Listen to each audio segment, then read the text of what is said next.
اعلان نبوت کے اوائل کا دور تھا کہ ایک شخص نے اپنے بیٹے کو کہا کہ جاؤ بازار سے سودا لے کر آؤ۔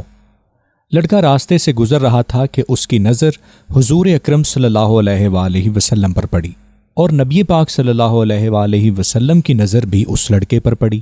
وہ وہیں پر بیٹھ گیا اور وہیں بیٹھا رہ گیا۔ اتنے میں کافی دیر ہو گئی۔ اس کا باپ کافی پریشان ہو گیا، کبھی اندر جاتا کبھی باہر آتا اور کہتا کہ لڑکا کہاں رہ گیا ہے؟ سورج غروب ہونے کو ہے لیکن وہ ابھی تک آیا نہیں۔ اس لڑکے کا باپ غصے میں بولا کہ تم بڑے نادان اور پاگل ہو، میں نے تمہیں کہا بھی تھا کہ جلدی آنا، تم نے اتنی دیر کیوں کر کی؟ اور میں نے تمہیں سودا لینے بھیجا تھا اور تم خالی ہاتھ آ گئے ہو۔ سودا کہاں پر ہے؟ بیٹا بولا سودا تو میں خرید چکا ہوں۔ باپ نے اس پر کہا کیا تم پاگل ہو گئے ہو؟ میں نے تمہیں سودا لینے بھیجا تھا، سودا تمہارے پاس ہے نہیں اور تم کہہ رہے ہو کہ تم سودا خرید چکے ہو۔ بیٹا کہتا ہے بابا یقین کریں سودا خرید آیا ہوں۔ باپ فوراً بولا تو دکھاؤ کہاں ہے؟ بیٹا بولا کاش تیرے پاس وہ آنکھیں ہوتی جس سے تو دیکھ سکتا۔ اس لڑکے نے کہا بابا میں آپ کو کیا بتاؤں کہ کیا سودا خرید کر لایا ہوں۔ باپ بولا چل چھوڑ رہنے دے۔ وہ لڑکا روز نبی پاک صلی اللہ علیہ وآلہ وسلم کی خدمت میں بیٹھنے لگا۔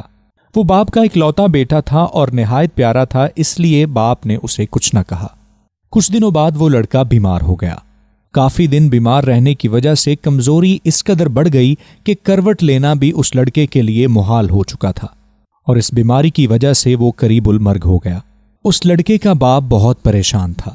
وہ شخص نبی پاک صلی اللہ علیہ وآلہ وسلم کی بارگاہ میں آیا اور بولا کہ آپ تو جانتے ہیں کہ میں اس لڑکے کا باپ ہوں اور مجھے آپ سے کوئی اتفاق نہیں ہے، مگر میرا لڑکا آپ کے عشق میں مبتلا ہو چکا ہے، وہ قریب المرگ ہے، آپ کو دن رات یاد کرتا ہے۔ کیا ممکن ہے کہ آپ اپنے اس دشمن کے گھر آ کر اپنے اس چاہنے والے کو ایک نظر دیکھ سکیں؟ کیا میرے لڑکے کی یہ آرزو پوری ہو سکے گی کہ وہ مرنے سے پہلے آپ کا چہرہ دیکھ لے؟ وہ کسی اور چیز کی آرزو نہیں کر رہا۔ آپ صلی اللہ علیہ وآلہ وسلم نے یہ نہیں فرمایا کہ میں جاؤں گا یا نہیں۔ آپ صلی اللہ علیہ وآلہ وسلم نے فوراً فرمایا ابو بکر اٹھو، عمر اٹھو، علی چلو چلیں، عثمان آؤ تم بھی ساتھ آؤ، باقی بھی جو ہیں سب ساتھ آؤ۔ سبھی اس شخص کے گھر چل دیے اور یہ کہنے لگے کہ چلیں ہم بھی اس عاشق کا دیدار کرتے ہیں۔ آپ نے فرمایا چلیں اس عاشق کا دیدار ہم بھی کریں اور اپنا دیدار اسے کرائیں۔ آخری لمحہ ہے، آنکھیں بند کرنے سے پہلے اسے ہم کچھ دینا چاہتے ہیں، چلو چلتے ہیں۔ جب آپ صلی اللہ علیہ وآلہ وسلم اس کے گھر پہنچے تو لڑکے کی آنکھیں بند تھیں۔ آپ صلی اللہ علیہ وآلہ وسلم کا سراپا کرم ہی کرم ہے۔ لڑکے کی پیشانی پر آپ صلی اللہ علیہ وآلہ وسلم نے اپنا دست اقدس رکھا۔ ہاتھ رکھتے ہی لڑکے کی آنکھیں فوراً کھل گئیں، جیسے زندگی لوٹ آئی ہو، جیسے جسم میں طاقت آ گئی ہو، جیسے جوانی میں توانائی واپس آ گئی ہو۔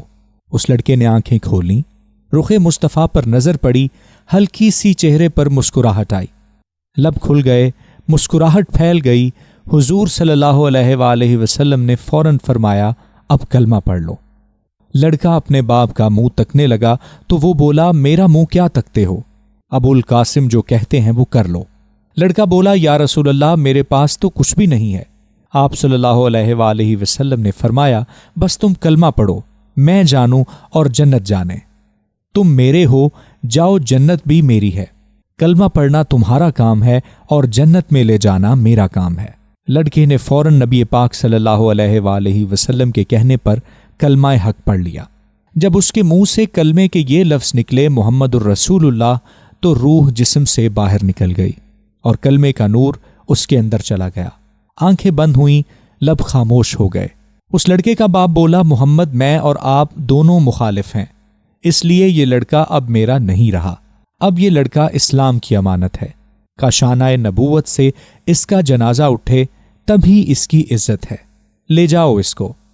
پھر آپ صلی اللہ علیہ وآلہ وسلم نے فرمایا ابو بکر اٹھاؤ اسے، عمر عثمان آگے بڑھو، بلال آؤ تو صحیح، علی چلو اسے کندھا دو، سب اسے اٹھاؤ۔ آپ صلی اللہ علیہ وآلہ وسلم جب اس گھر سے نکلے تو آپ نے فرمایا کہ اس اللہ کا شکر ہے جس نے میرے صدقے اس بندے کو بخش دیا۔ اللہ اکبر!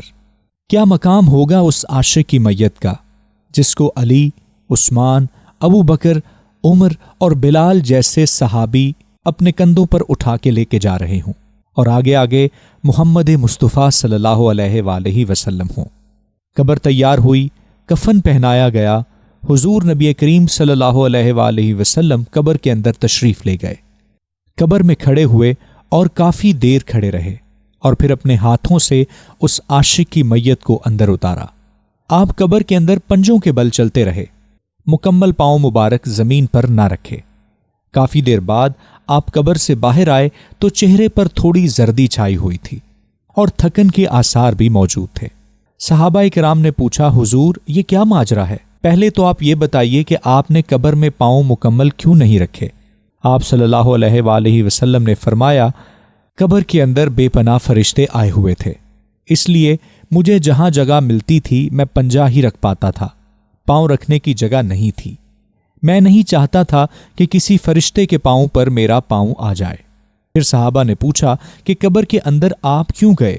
ہمیں کہتے ہم چلے جاتے۔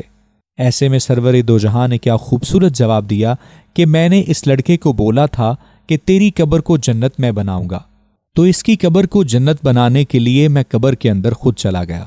اس کے بعد صحابہ نے پوچھا کہ یا رسول اللہ یہ تھکن کے آثار کیوں؟ آپ صلی اللہ علیہ وآلہ وسلم نے فرمایا کہ قبر میں فرشتے اور حوریں اس عاشق کا دیدار کرنے کے لیے آ رہے تھے اور وہ میرے وجود کے ساتھ لگ لگ کر جا رہے تھے، جس کی وجہ سے میرے جسم پہ تھکان کے آثار موجود ہیں۔